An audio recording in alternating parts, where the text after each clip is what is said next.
Egunon. Egunon. Heldu da ordua. 152 hautestontzi zabaldu ditugu Euskal Herrian. 4 usurbilen. Hilabeteetako lanaren ondoren, gure herritarren borondateari bide ematera goaz. 258.000 lagunek aukera izango dute gaur herri honen etorkizunaren inguruan hitza hartzeko. Aurrean biderik ez da, norberak eginez bada. Hala dio Anarik bere abesti batean. Erabakitzeko eskubidea aldarrikatzetik betetzera pasa gara.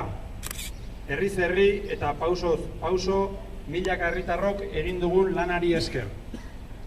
Herritarrok ahaldunduz bide itxaropentsu bati hasiera ematen ari gara. Sinisten dugulako etorkizun hobe bat posible dela eta denon artean eraiki behar dugula. Eta jakina, aurrerantzean ere lanean jarraituko dugu. Herri honek bere etorkizuna erabaki dezan. Ezina ekinez egiten dalako. Hilabeteotan borondateak ehundu ditugu. Adostasunetan sakondu, konplizitateak gehitu. Traba guztiak gainditu ondoren lortu dugu hautestontziak plazara ateratzea. Zilegitasun, legaltasun eta berme guztiekin. Eta normaltasun osoz. Orain bai, herriari galdetzera goaz. Herritarron borondatea eta konpromisua geldiezina dalako. Bidea txikitik handira egiten dihardugu. Baina, honezkero, 550.000 lagun bizi diren eremuetara heldu gara herri galdeketekin. Euskal herritar guztien aldeko ekarpena izango da, gaur beste 52 herritan egingo duguna. Parte hartzeak egiten gaitu herri, eta gure botoak irudikatuko du etorkizunean nahi dugun herria.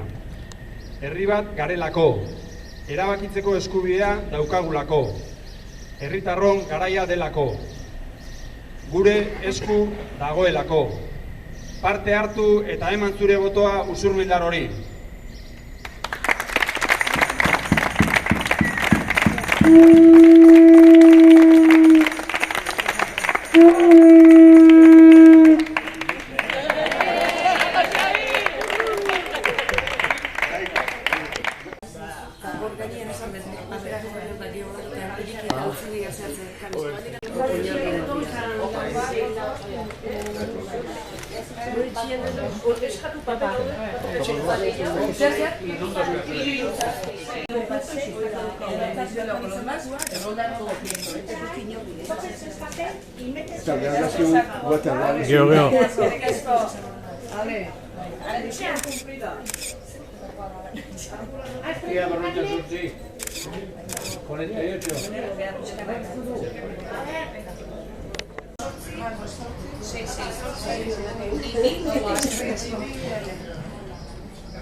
Gracias.